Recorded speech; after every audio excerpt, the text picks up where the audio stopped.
Okay, today, so your mind heals when you forgive.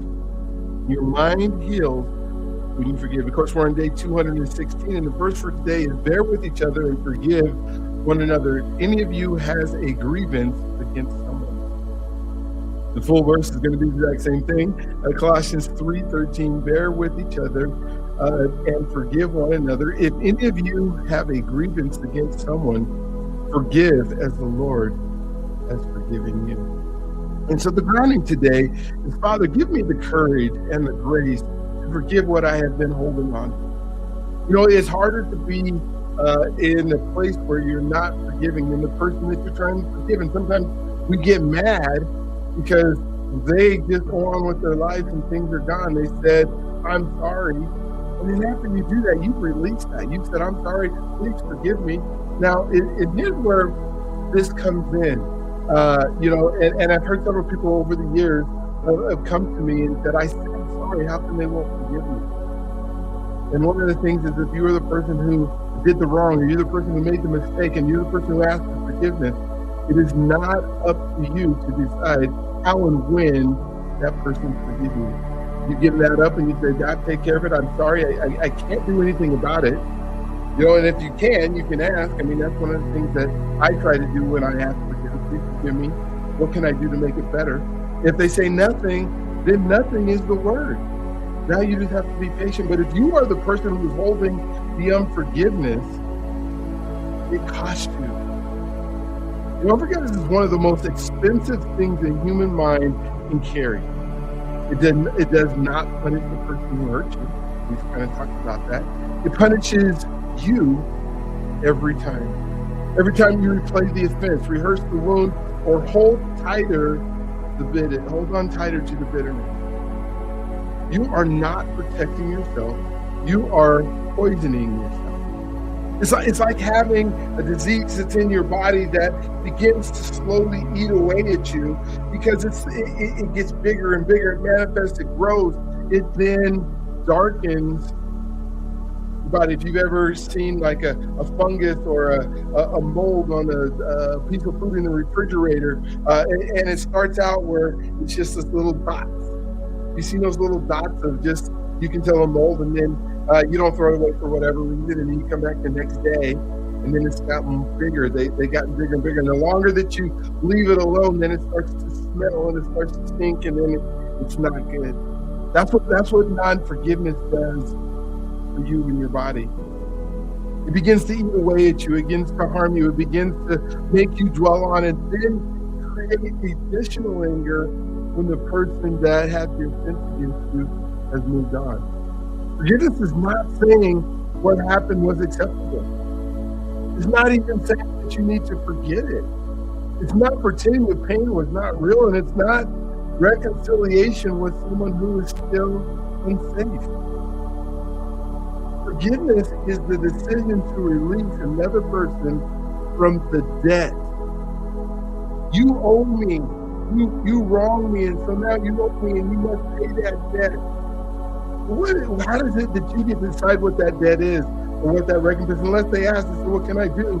And you say you can do 25 setups, and then I'll forgive you. I guess if they decide they want to do 25 setups, do that. But it's so crazy that the decision to release another person from that debt they may never repay. They may not be capable of repaying, and they may not be in a position to repay. Not for their sake, but because the mind no longer bounds unforgiveness. And the mind can finally heal, grow, and move forward into everything God has prepared for it. You know, it's so easy to say in these simple, hey, I stepped on your toe, please forgive me. Well, the pain goes away for both people, and then it's okay. I did a podcast with a gentleman who ended up going to jail, and he was there for 19 years before he was exonerated. That means, when I say exonerated, it means that he did not quit. He did not commit the crime. In fact, the crime that he was convicted for, that he spent 19 years in jail in, he was in jail the day that the crime was committed. He was in jail the day the time was committed, so he could not have possibly been able to commit the crime, and yet the circumstances allowed him to find in prison for 19 years. But what was unique about his story, and I was talking to him several years after he had been exonerated and been home, and he said, "I forgive him. I carry no ill will."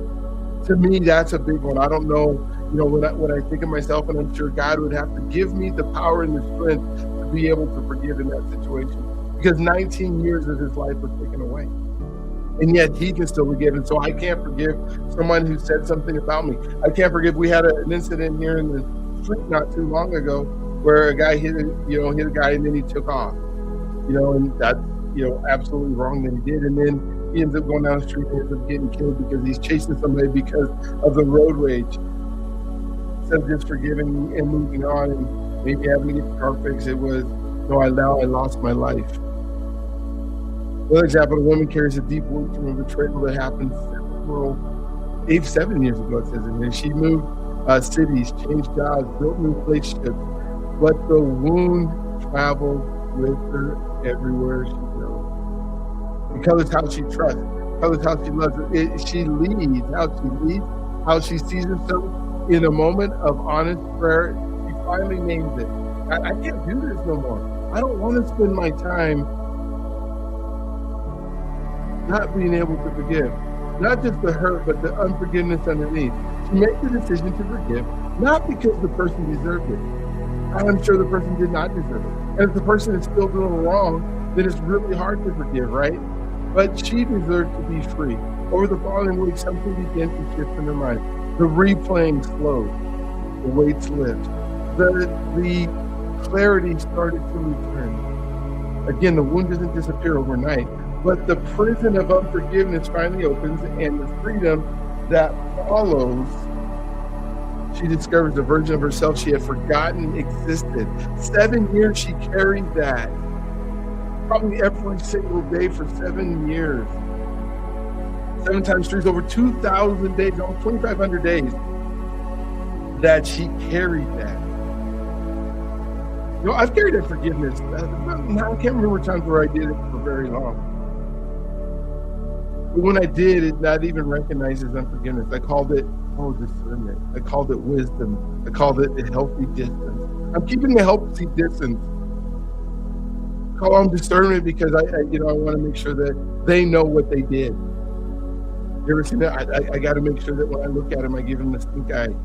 They know what they did. I called it wisdom. Yep, I called it self-protection. But underneath all those reasonable sounding stupid labels was a wound I had never fully brought to God. And the person I had never fully released from the debt, I believed that somehow they owed me.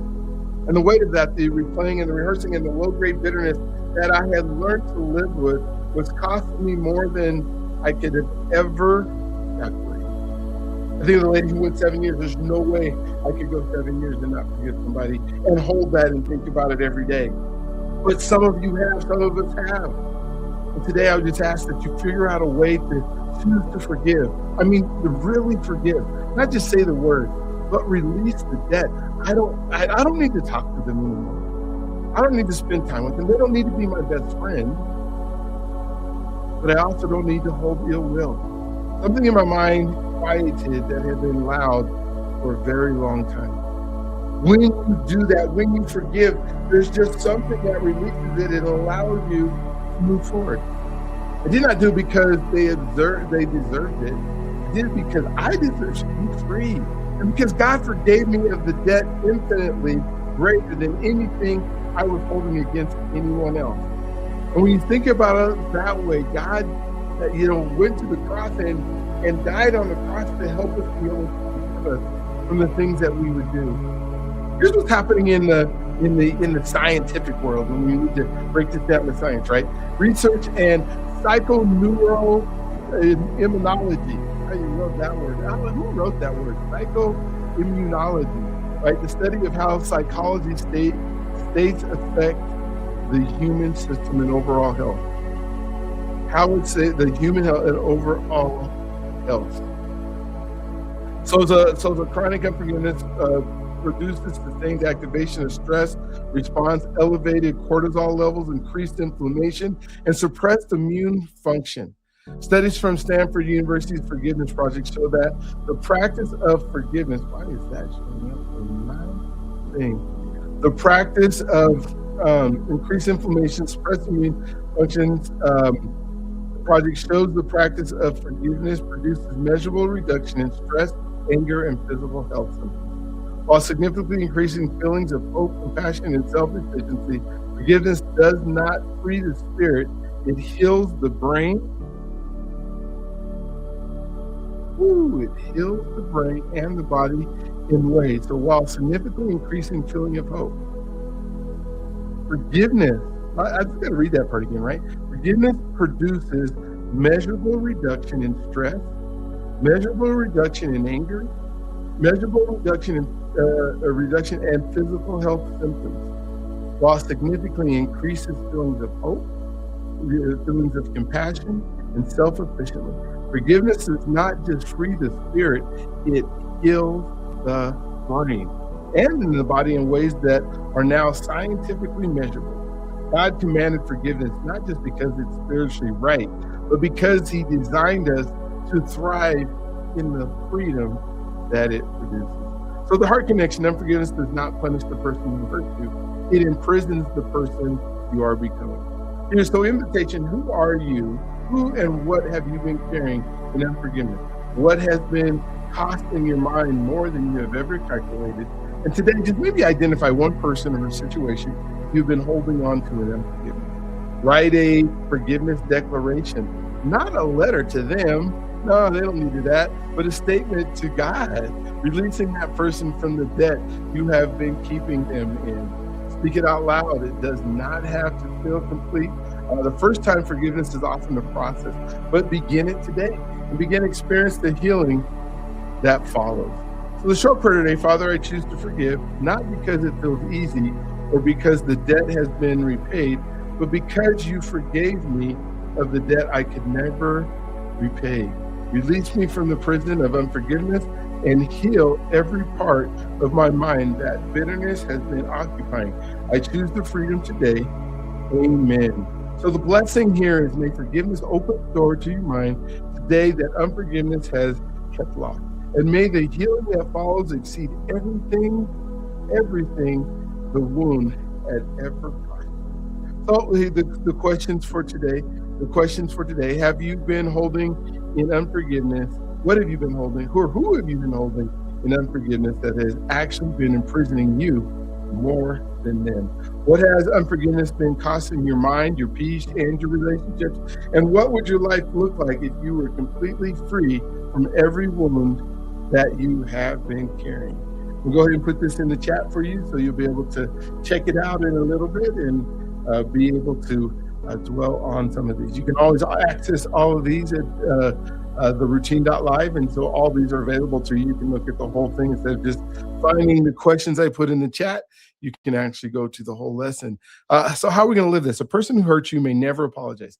I mean, never, ever apologize. And that's okay. They may never acknowledge the wound. And that's okay. They may never repay the debt. And that's okay. You can't hold them to it. It's their world. You can't control other people. And you can wait for that day, holding the unforgiveness tightly and let it cost you everything in the meantime. Or you can choose today what God has been offering you all along. Freedom. He's been offering you healing. A mind no longer occupied with someone else did to you. A future that no longer held hostage by a past you cannot change. Forgive today, not for them, but for you. For the version for the version of you that God has been waiting to release from the prison that unforgiveness built. The door is open. How about today you walk through it? All right, as we move into our gratitude session, we can be